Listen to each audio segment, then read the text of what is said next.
Hello, everyone, and welcome back to CPD Readings. I'm your host, as always, CPD. So here we have episode 3 of our book, Viralkien, Whispers of the Goddess. Now, in our last episode, we had Khantun, chapter 2. Now, today we're going to be switching up the story a little bit, and we're going to be following the story of the Black Shepherds. Like I said, this is going to be a long series, and going forward, we will be splitting up the book into playlists. So you can just follow along with Khantun or with the Shepherds or with Rakshaw, however way you want to be able to view these episodes. But for these main episodes, they will just be going out as the story is written. So we won't waste any more time now today, and we'll head straight into it. So, Tirbola, the Black Shepherds, Chapter 3. The sounds of butchery sang through the air. Another town to add to the list. What was the name of this place again? Was it Hurling? No, that was last month. Menting? No, that wasn't right. Kenting. Ah, yes, Kenting. That was the name of that last town. I say to myself as I allow a dark chuckle to escape my lips. Gods, places really had started to meld together, hadn't they? Maybe I've been doing this just a little too long. Thinking back on it, when I was first being trained as a black shepherd, my mentor often forgot the names of towns and people. At the time, I thought he was a monster that wore the guise of a man, one who had shown little to no regard over the lives he ended. But now that I'm a little older and have served in this capacity for several years, the cold truth had come. It simply wasn't possible to remember it all. Each place was just like the last, their faces blurred and melded together. Hells, I can't even remember the names of all the towns I've been to. What a cold bastard I've become. I can't even guess how many deaths me and my band of killers are responsible for. Sitting on a hillside near the town below, I watch as it burns. I can smell the smoke in the air. And perhaps it's just my imagination, but I could swear that I can feel the fire lapping at my skin, the feeling making my hands unbearably itchy. What a horrible way to die. Sitting on the hill beside me is Kurth. She's a plain-faced woman with long auburn hair that was always tied tight behind her, her hand periodically going to the scarf that was tied around her pointed chin. Checking it had almost become a tic of hers lately. The scarf hid a freshly acquired scar that began at the corner of her lip and ran along her face, ending where the bottom of her left ear should be. She had gotten it a few towns back, when a man shot at her while she was protecting her asset. The shot tore through her cheek, leaving a nasty scar. It barely slowed her down, the tough little pup. Amidst all the fighting and confusion, she found a chance to take cover. And then, when she reappeared a few seconds later, I could see that she had torn off one of her sleeves and wrapped it tight around the lower half of her face. It wasn't the fact that the girl didn't scream or become horrified the moment her face got practically split in two that told me she was a different breed. No, it was when she charged the shooter. No roar, no bravado. She killed the man quickly and efficiently before moving on to fight the other ambushers. Looking at her now, her face seems as stony as it did that day, her slitted brown eyes staring unblinking down at the town, seeming to take. Was that joy I could see in her face? No, Arkhan was the mad one. She would take pleasure in the work she did, true pleasure, like she got off on ramming knives into people. She'd do it until they gave her what she wanted or died. Either way was fine for that bag of cats. But Kurth, she was different. She took joy in the great lie, thinking that one day all this death and deception would lead to a better Tirbola, a stronger Tirbola, and maybe, one day, a united Viralkien.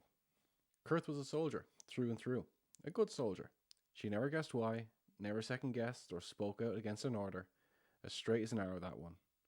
But she couldn't be as obedient as one might think. After all, you don't get branded as a black shepherd because you were the perfect soldier. No, that honour was only given to the particularly nasty or the very stupid, and Kurth has never struck me as an idiot. No, she was more like an intelligent glacier, a cold force of nature, always moving forward, all consuming and uncaring for whatever was in its way. I look away from her, giving my head a little shake. Reminds me of myself back when I was first assigned to the Black Shepherds. Anything for king and country, do my sentence 10 years of service to earn my forgiveness, and then get my life back.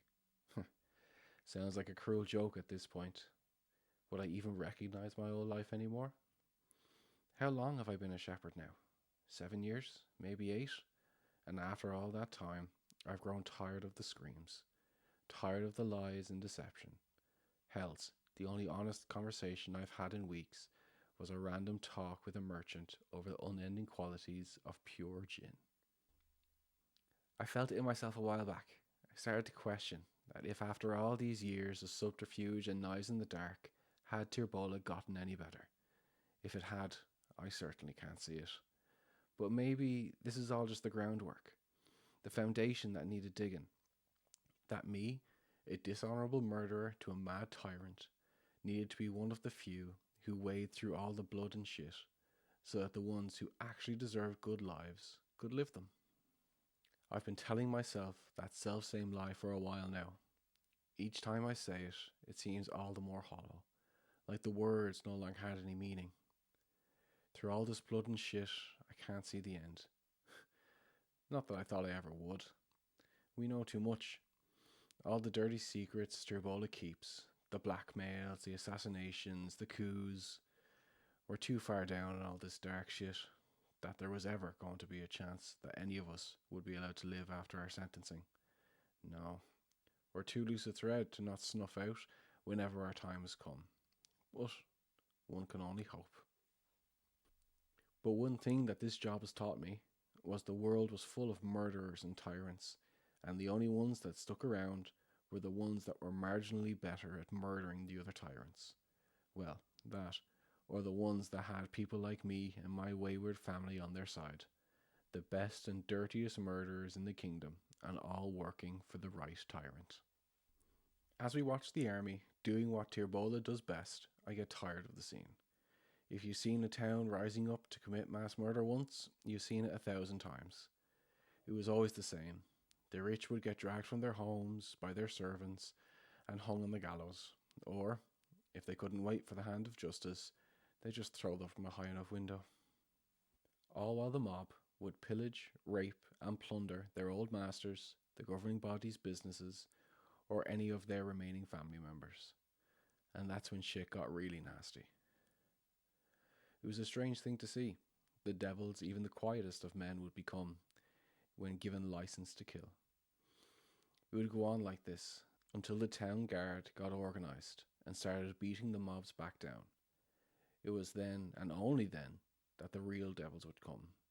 The great King Chocht and the rest of the Tirbolan army would ride in, like heroes in a children's story, helping the battered peasants win the day. Then, he'd re-establish order, only to place his own men in key positions of power so he could rule through them. Standing and making to walk away, I called to Kurth, "Come on, we need to prepare for new orders." As she looks away from the town for the first time, Kurth says nothing. She simply closes her eyes for a long moment, almost as if she were steeling herself, and rose, giving me a simple nod. I've no sympathy left for her. All of mine has been spent on those poor bastards below, given to those that don't understand that they're just pawns in another man's hungry ambition. Despite all that, I can see that she's exhausted and needed to rest, but rest would have to wait. I know the power that words can have on a weary soul. I know that they can give some measure of strength, and words are all I can offer her now. We are at the invisible hand of King Chocht. I begin in a low, but the most authoritarian voice I can muster, as we slowly make our way back to the camp. We are here to push his plans forward, to make this broken kingdom peaceful again. We do the unsavory jobs, the shit that others wouldn't wish on their worst enemy, the stuff that makes most people's stomach churn, and mothers wouldn't even dare tell to their children as a warning story. In short, we do the things that others can't. We won't receive any recognition or commendations for our work. The unity of Tirbola and eventually Viralkien is our goal. And then, emphasizing each word, do not forget it. Let that thought warm you on nights like these, I finish, sympathy dripping from my voice. It's not as if she were likely to forget her charge, but a reminder every now and again wouldn't go amiss. Besides, she needs to know that all this death and destruction hurts my soul as much as anyone else's. The unity of Tirbola and eventually Viralkien is our goal. Do not forget it. It was the same line that my mentor told to me when I was enlisted as a black shepherd. I wonder if it left as sickly a taste in his mouth whenever he said it, as it does for me now. What is our charge, Kurth?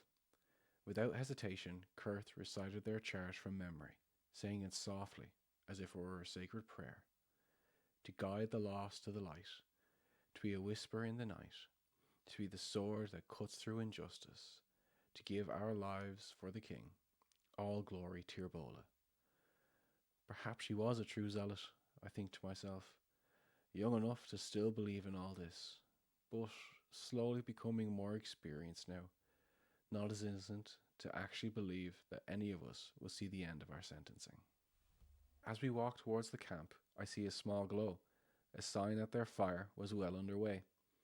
As we crest the hill, we're met with Davin, who is sitting alone, one knee towards his chest, a broad, hairy arm hanging limply from it, and his other leg was splayed out in front of him. He sat in silence, poking slowly at the fire, looking as if he knew that if he didn't constantly play with the thing, it would magically go out and leave them stranded in the dark. How comes the fire? I asked by way of greeting. Davin doesn't so much as look at us, the fire taking up all that was left of his focus. He replies in a solemn tone, not as grand as yours, I'd wager, Commander, but it's doing the job. He finishes and points with his burning stick to the other side of the fire. Following direction he's pointing, I see a slender figure rolled up tight in her bedroll, fast asleep. Arquin was nuzzled so close to the fire that I'm a little surprised that her bedroll hadn't gone up in flames. She's still the only person I've met that could sleep so soundly with all this going on right in front of us, I say aloud to no one in particular. She has completed her mission and now sleeps with no weight on her conscience, replies Kurth, almost affectionately. Please don't take after that bag of cats. One psychopath in our band is more than enough. Mission? Asked Stavin with a scoff. And when will our mission be finished? He says to himself in a low mumble. His eyes widen, like it was a thought that he accidentally said out loud. Like a dark secret he didn't want to share with the rest of the world, but now he had, and with having said it, looks away from Kurth and I, as if shame had taken over his entire being.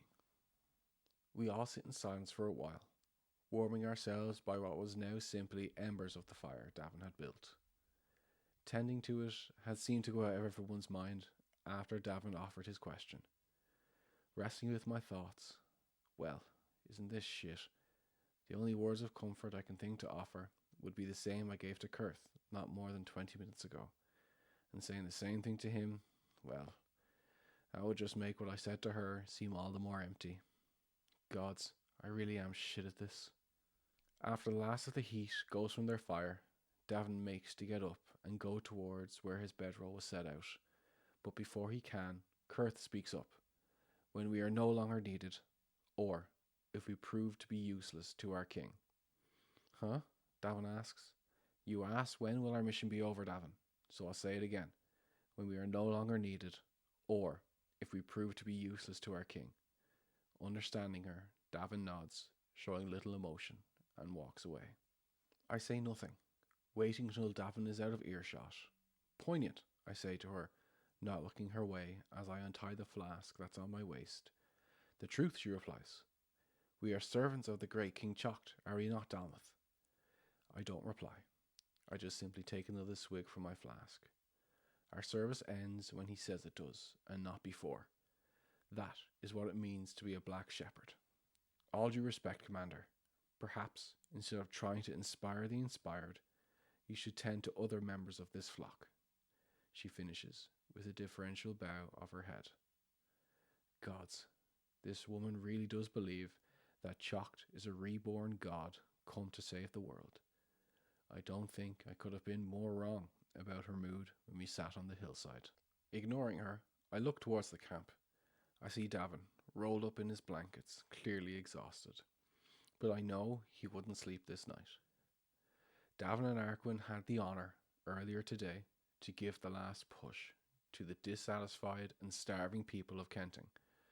That last push caused the current revolt that was still underway in the town. It started fast and brutal, as it always would, like a wildfire. But as the fire ran out of fuel, the rebels started to lose the fight. But of course, that was all prior to the Tirbolan army marching down on them to help them in their fight for freedom. We found long ago that it was easier to take over a town if these freedom fighters focused more on who they perceived to be their enemy, which we would make sure were always their governing body or the ruling masters of the various different practices. Well, whichever held more sway over the town, or whichever had paid Tirbola more so that they could stay in power. I quickly realized that the people cared very little when things started to become bleak and the revolution was almost stomped out, who it was that came riding over the horizon to save them from the enemy's sword. It was an effective tactic. Make yourself the hero. What a load of piss. I couldn't help but pity those people, just as I had pitied the town before this, and just as I know I'll pity the town that comes next. All it took to make brother turn against brother, for childhood friends to kill one another in the middle of the streets without a second thought, was for one person to have plenty and the other to have nothing. A lack of food was always a good place to start. Just wait and see how peaceful mothers and fathers would be when the weakest of their children didn't have food, and their neighbours' dogs ate better than them. Of course, that was hardly ever the case, but that is when the whispers worked the best, when the whispers confirmed their worst fears, or, better yet, when the whispers gave license to their darker thoughts and desires. Simple whispers would infest a town like a plague, whispers of how good life would be under Tirbola's rule, how the governing body hoarded the people's food and wealth, while children starved on the streets. Whispers that promised the vulnerable that things would be better without the governing body, that the great King Choct would care for them better than any of the masters. And then, when the spark took to the kindling, and the first trail of smoke began to rise, that was the time to sit back and just watch as the pieces fell into place. These jobs don't get any easier, Davin. You need to find a way to deal with what you're doing, or else it'll drown you. Then, looking to Arquin, who in stark contrast was already fast asleep. I think you'll get on just fine, little missy. It was a good trait for a soldier to have, to be able to sleep whenever and wherever. I had that quality once, back when I was a real soldier, a true soldier of Tirbola, not this up-jumped assassin. I had served my country and king as a proud man of Erie, whose people had joined up willingly to fight in Choct's wars, believing at the time that it was the fight I was made for. But now, that man was dead, both in name and in spirit. Like Davin, I know sleep will escape me on nights like these.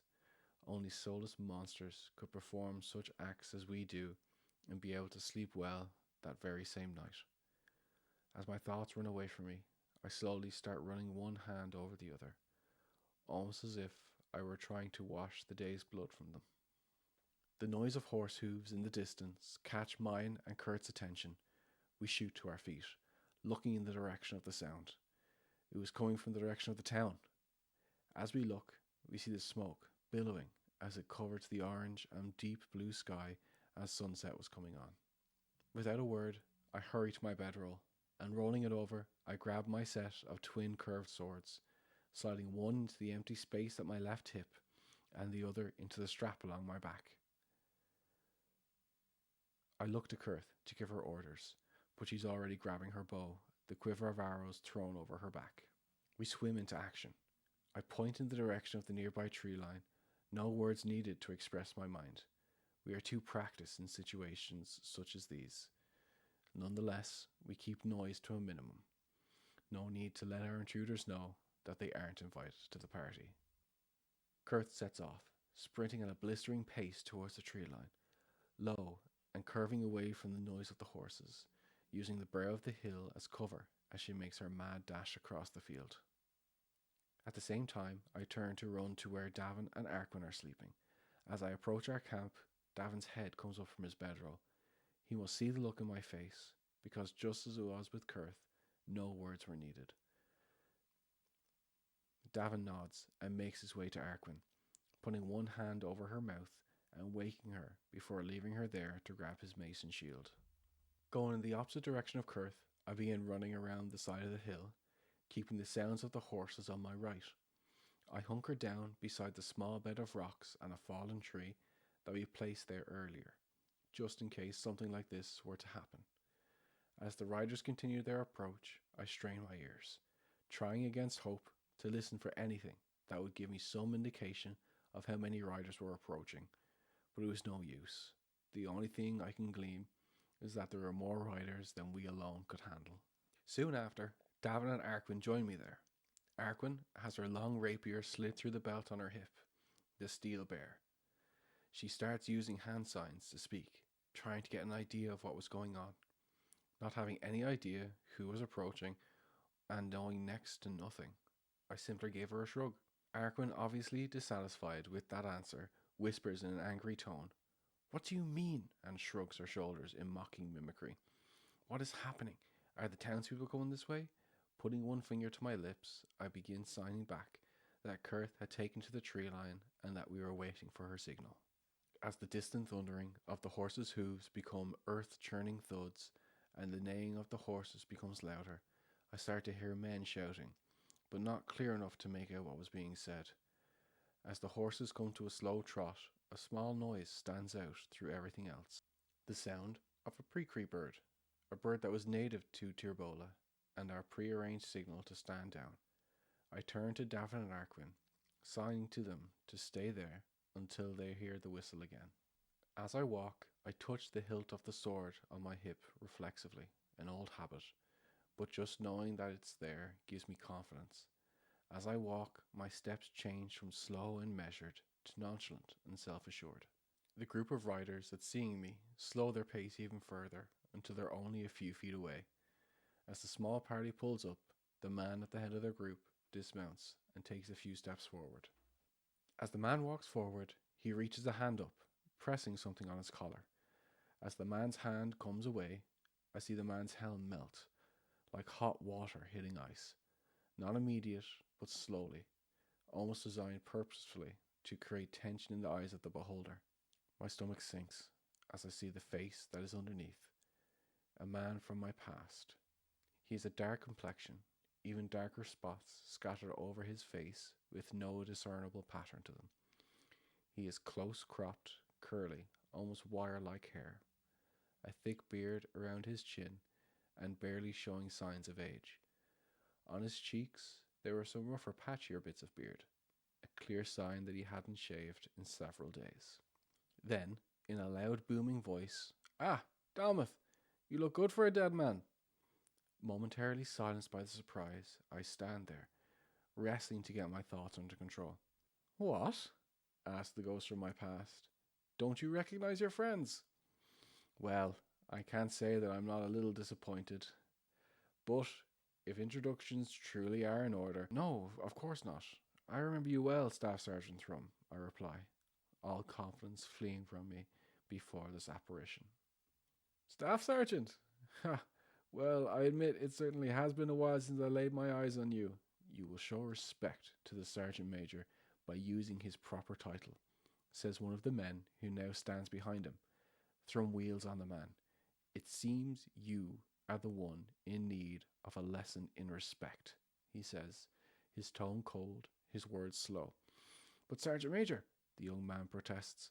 "I only meant..." "I apologize, Sergeant Major Thrum," I say, cutting the young man off. "The fault is mine," I say, giving a small bow, as befits his new rank, before putting one hand to my mouth and giving the same whistle as Kurth.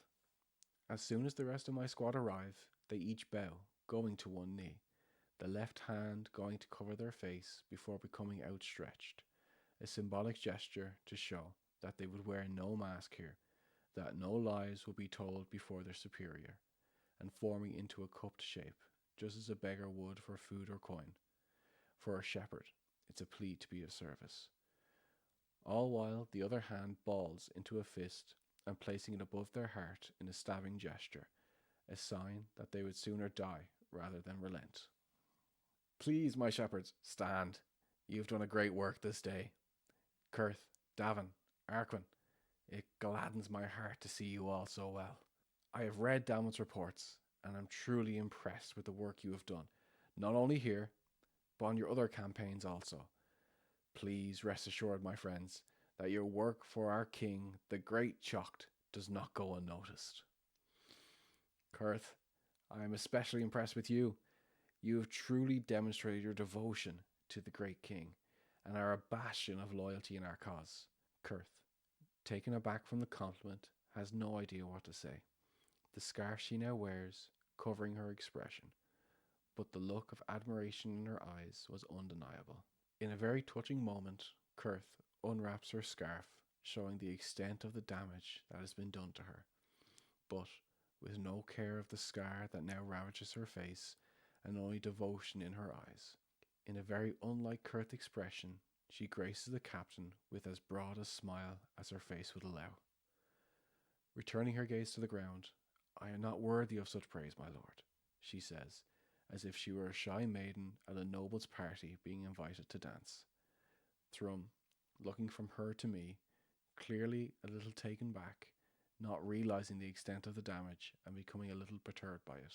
Mercifully, Kurth did not look back up at the man after revealing her face, because if she had seen the look that appeared there, if even only for a moment, it would have hurt Kurth more than she would ever let on. Turning his attention back to me, the Sergeant Major continued, "And Commander Dalmuth, leader of the most successful squadron in the army, everyone has heard of the Black Shepherd's exploits. It gladdens my heart to see you all well. Did you know, whenever your squad's name is spoken, the smell of fear accompanies it?" he says in a genuinely loving voice, like a father hearing that his son has become famous for some great deed. "Please, stand," the Sergeant Major says, while giving a wave of his hand. We all rise in unison. Sergeant Major Thrum continued, not in his booming timbre, but softly, filled with genuine affection. "My congratulations on the completion of another successful mission. Rest, my loyal friends. You have worked hard these past months. My men have brought provisions enough to share, so I order you to eat, drink, and be merry. Tonight is a great night." As the Sergeant Major spoke, he turned, looking to me. "Dalmuth, walk with me for a moment." I acquiesced with a nod. "It would be my honour, sir." Turning to Davin, "Help the Sergeant Major's men unload whatever provisions they have so kindly brought us. I won't be too long." After walking some distance away, "How fare your troop, Commander?" "They are exhausted from constant campaigning, my lord." Thrum interrupts. "My lord?" He laughs in his booming voice. "Don't stand on airs with me, old friend." He may sound jovial, but he's everything but.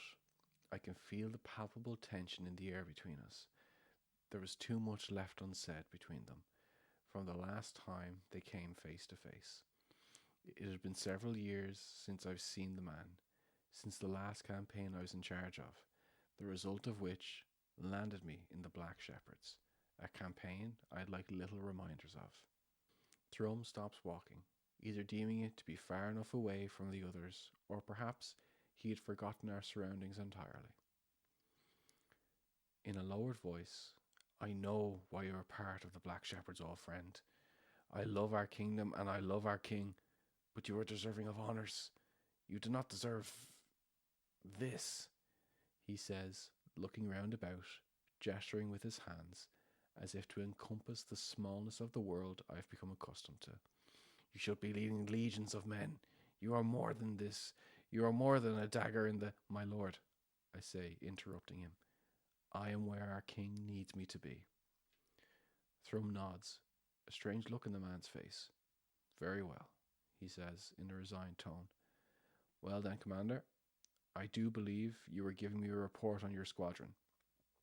They are ready and willing to serve as always, my lord. Good. Very good, Commander. You have done great work these past months.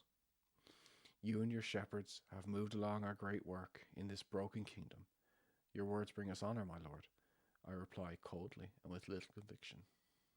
I will need you to continue your work, Commander. Continue to bring more of these lost sheep into the light and help establish a firm grip on this nation. It has been discussed, and your next assignment will be to go to the town of Rakshaw along the southern border. The work there has already begun. We have paid some of the bandits that prowl the surrounding outskirts of the town. They have been unceasing in their attacks on the travelling merchants and have been rather successful in preventing much of their food and grain from arriving in the town. The locals are already blaming the greed of the masters there. It will be a simple infiltration mission, nothing your team is unfamiliar with. Yes, my lord, I reply. In previous reports, you've spoken of Arquin and her. Thrum trails off, looking for the right word. Her enthusiasm for sowing chaos. She is quite effective at causing it, my lord. Well, in any case, on this mission, the Chancellor would like to see how she fares in the town, sowing discontent instead of chaos. I want to see if she can be more than just a weapon of destruction. It shall be done, my lord. Good, good. Oh, and there's one more thing we need to discuss, Commander, says Thrum, almost as an afterthought. One of the tech heads from Azure was captured a few months back, and after some persuasion, he was able to make this, he says as he pulls a thin rolled up piece of rubber from the pouch at his side and hands it to me. Slightly confused, my lord? I ask. Without hesitation, Thrum begins running his hand over his left forearm. The armor there melts away like his helm had before. As the armor vanishes, Thrum turns his arm, showing the same rubber stuck onto his own arm. The only difference being that it was giving off a faint blue glow. Place the device onto your inner arm, just like so. A little hesitant, I place it along my forearm. You'll have to leave it there for the next few days. After that, breathe on it like so. Thrum inhales deeply, filling his lungs, and going from the crook of his elbow, slowly lets out a warm breath along the length of his arm, right down to his wrist.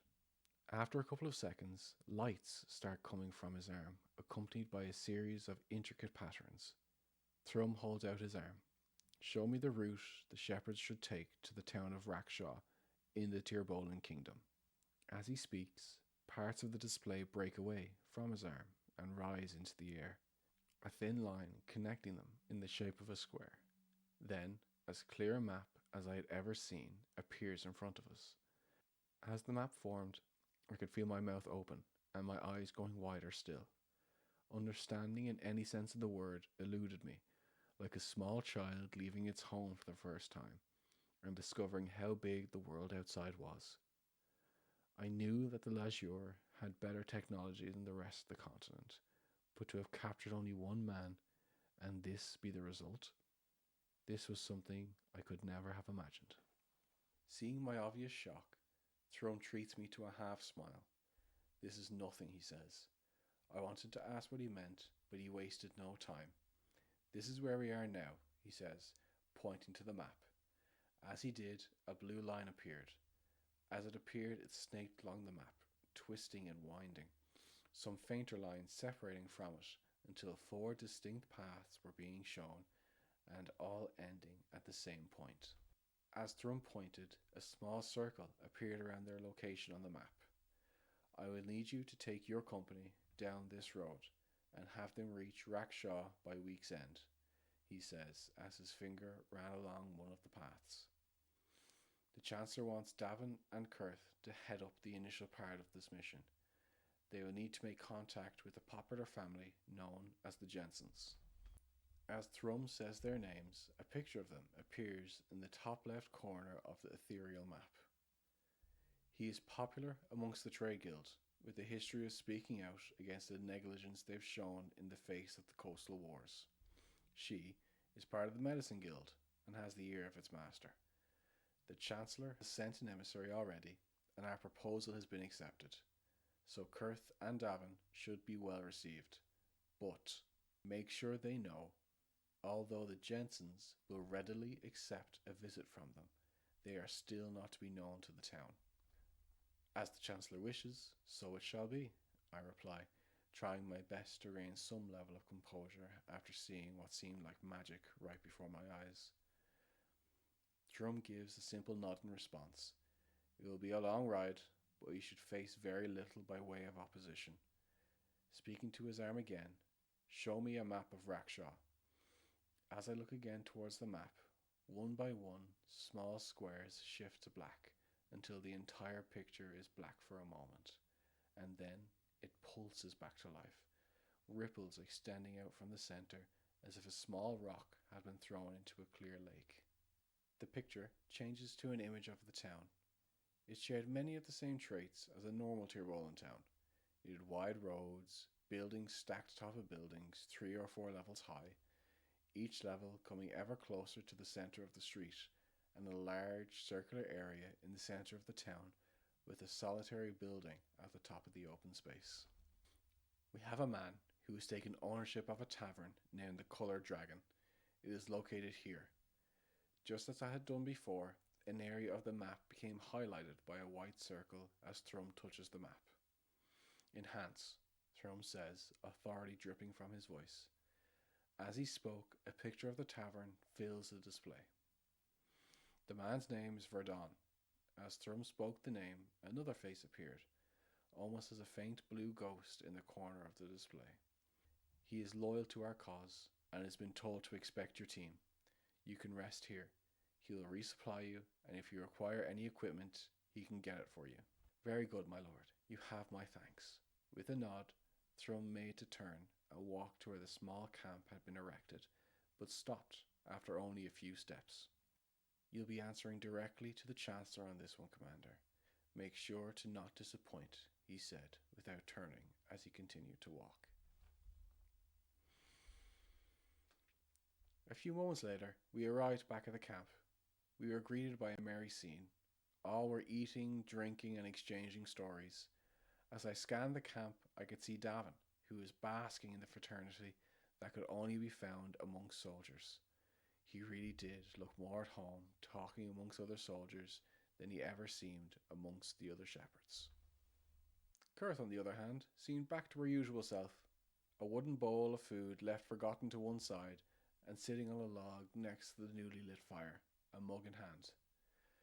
As we approach, and wanting Davin to feel like a normal person for a while longer, I choose to sit by Kurth, who doesn't seem to be inclined to join in the reveries of the night. Not hungry? I ask. She gives me a quick look, as if she hadn't even realized I was there, and tugs on her scarf lightly. I'll eat later. Ah, okay then. Not knowing what to say to that, I sit there for a while longer. As I look around, I can't help but notice that the numbers don't add up. Do you know where Arkwan's gone off to? I think she was a different sort of hungry. A different sort of hungry? I repeat questioningly. Not looking away from the fire, Kurth points with her thumb towards the tree line. Oh, I guess I shouldn't be surprised. Well, do try to enjoy yourself, Kurth.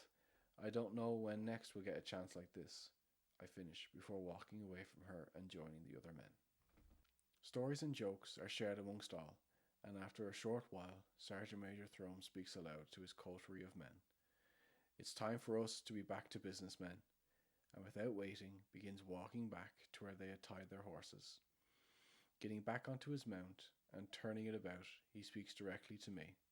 Commander, I have given you the details of your next assignment, but I am still of the opinion that after your many months, you are in need and deserving of a respite.